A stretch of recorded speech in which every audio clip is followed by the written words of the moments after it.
What's going on? It's your boy Sermon at Sermon's Domain on Twitter. It's been over 2 years since Pusha T's last album. In that time period, we had all these rumblings, all this talk that King Push is coming. We got a couple singles, Drug Dealers Anonymous, the Circle single that was really bad. But nothing that led us to a concrete release date. We know that Kanye is very much involved in the album. As it is released today, he produced on every song. But before that, we knew that he was involved in so much so that the album was redone at least 3 times. So with all the changes, Push felt like King Push as a title just didn't fit the music anymore. So the album got changed to Daytona, which he describes as having luxury of time. While Pusha might have the luxury of it, Daytona doesn't give us too much time. This is an album that is 22 minutes long and only 7 songs. It seems like this is going to be Kanye's new wave for the moment, because all the albums that he's producing, Nas, his own albums, the Kid Cudi collaboration, and Tiana Taylor, they all look like they're going to be 7 songs long. Pusha T was on his King Push radio last night on Beats One and talked about this. He said that the mindset is, if you can't kill it in 7 songs, you shouldn't be doing the music.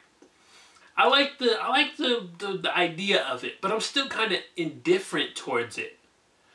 I don't know if I would consider it a good idea or not, at least in the case of every album.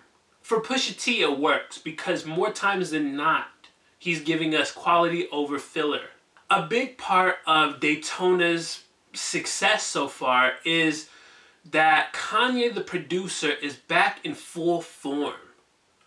As crazy as Ye has been for the past month with all his Make America Great and Trump supporting, it's really hard to discredit the production on the album. I feel like Kanye is very inspired when it comes to the production. Kanye weaves these soulful beats and these samples together like a spider creating the perfect web. He said that they spent a 1.5 years digging for samples and writing the album. It shows. The production is one of the highlights of the album, and I love it because I knew what to expect from Pusha T going into this. Pusha is no slouch. He is a lyricist, and he goes hard on every project. The production is something that is it's leaps and bounds ahead of all his previous work. I'm listening to Hard Piano, and that might be the title of the song, but it also perfectly describes the beat. The piano keys are just so lush. Rick Ross flows so majestically over it. I really do think that Pusha and Ross have this amazing chemistry, enough that if you were to get them in the studio for an EP or an album, it would be nothing short of phenomenal. I think every time that you've had Pusha and Rick Ross together, they've always managed to make it more than work. They've made it one of the most memorable songs on whatever project it's part of. Kanye also does a good job of masking one of Pusha T's weaker qualities. The fact that he's not too good at creating these hooks. So on this album, you either have no hook, you have a minimal hook, or you have a sample that takes the place of it. I think that right there is another stroke of genius. Whether it was Kanye doing that or if it was actually Pusha, acknowledging or understanding that he doesn't make the best hook sometimes, so it's best to focus on the verses and then do something different for the hook. Because make no mistake, I don't feel like there's any hooks on Daytona that really stand out. It's all like a complete package, yes, but I'm thinking in my head, which hook sounded the best? I can't pick one. I don't know. As of this current moment in time, Santeria is my favorite song on the album. All the beats on this song are just so cold. I think another thing about the production is that this is not Pusha T diving into a Kanye West hard drive. No, this is Kanye West tailor-making these beats for Pusha. I don't hear anybody else on these beats. These are perfect for Pusha T. So the switch up on Santeria is real natural. It reminds me of like a calm before the storm. It just gradually builds up to that last beat, which is just the best on here. I think it was too short of a verse. I feel like Push needed to do more with that last beat because it sounds like something you'd hear in a huge riot scene or a dark alley in a movie. Like, I really got chills listening to this part of the song. And when it comes down to it, Push's verse was real painful. It was heartbreaking to hear him, you know, reflect on, you know, someone that was close in his life that's no longer there. You could just really hear the pain. That's something that Pusha is able to articulate really well. Another record that I started to appreciate the more that I listened to the album was Come Back Baby. I feel like it is this perfect blend of the sample, which is from the Mighty Hannibal, and some grade A drug talk. The Mighty Hannibal sample is real generic, and I say that in a good way. It's generic enough that when you hear these lines and then you hear what Pusha's rapping about, it all fits together. I'm sure Mighty Hannibal wasn't rapping about or wasn't singing about drugs back in his day, but these lines, they really just do a good job of fitting. It goes back to what I said about there not necessarily being a hook, but a sample in the place of it. You have a line like, "Come back, baby, just find me one more time." While that's probably meant to be literal, it also fits in terms of, you know, being metaphorical for Push's drug talk. And then Push comes through with some of my favorite bars on the entire album. He says, "Dope just touched down, I'm so grateful, number so low, bitch be thankful." Unfortunately, Daytona is not flawless. Infrared is a fire-sounding record that falls short because of these outdated shots at Drake. Look, I was all for this beef years ago. In 2018, Pusha doesn't get anything but negative publicity for dissing Drake.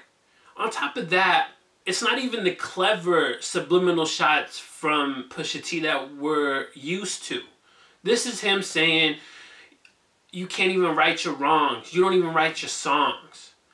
It was written like Nas, but it was Quentin. Like, all his shots are about the fact that he may or may not have had, or he may or may not write his own music, which I'm pretty sure at this point it's been proven that he does write. But yeah, he's had ghostwriting help in the past. So I just feel like Pusha just had these unnecessary shots. I feel like back in, what was that, 2016, when Drake actually responded, what was that, like 2 birds, 1 stone, and threw a couple shots at him, that would have been the perfect time for Pusha to come and fire back. But now it just feels like there's no purpose. Because what's going to happen here? Drake might respond and throw some shots, but is Pusha going to really come back with like a full response? No, I don't think so. I do, however, really appreciate the Birdman shots on here. All the Cash Money talk, all the Rick Ross shouting out. No matter what year it is, I'm all for Birdman slander because he is just the worst. Also, Kanye might want to stick to production exclusively.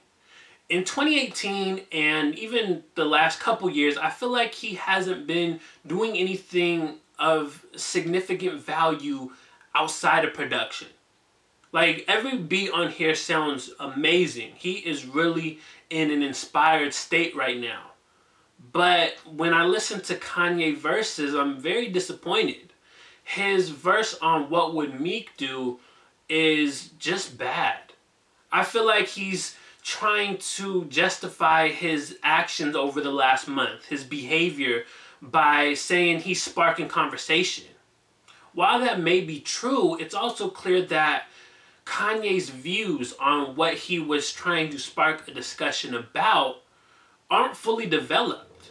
I don't think he understands some of the issues that he is, for. Like, he's for Trump, but we haven't really got a deep explanation why. I don't think that he's really, like, that deep into politics to where he can understand, what Trump is and why he's bad for the audience that he has. So Kanye has just been acting out for attention. But I'm getting way too deep into this. I'm sure when Kanye's album drops next week, hopefully on time, June 1st, I'll have to cross this bridge that I've kind of been avoiding. I don't really want to get too deep into it now. This is about Pusha T's album. I will say one more point about What Would Meek Do. Kanye just made it even worse by starting out his verse with the whole poop scoop thing that I'm still really confused about. I don't understand. Is this like a defense mechanism for somebody that doesn't agree with him? So he's just going to resort to this childish poop scoop thing? I don't understand it. I don't know what the intentions was or will be. I just hope I never hear that phrase from Kanye ever again. Daytona is a really good album that I don't feel will be top 10 material for 2018. I think that is because of the length coupled with the long wait.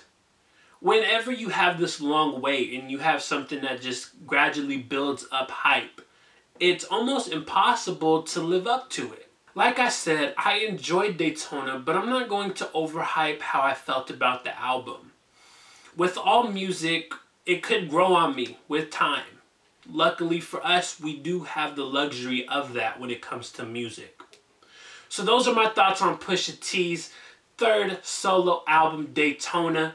After you listen to this album and watch my review, I want to hear what your thoughts are. Do you agree with me on what I'm saying? Do you disagree? What were your high points? What were your low points? Talk to me in the comment section below. And then like the video, subscribe to the channel if you're not already, share the video. Follow me on Twitter at @SermonsDomain. Check out some of my other videos, reviews, interviews, discussions, etc. And as always, thank you for your time. I appreciate you for watching. And until next time, peace.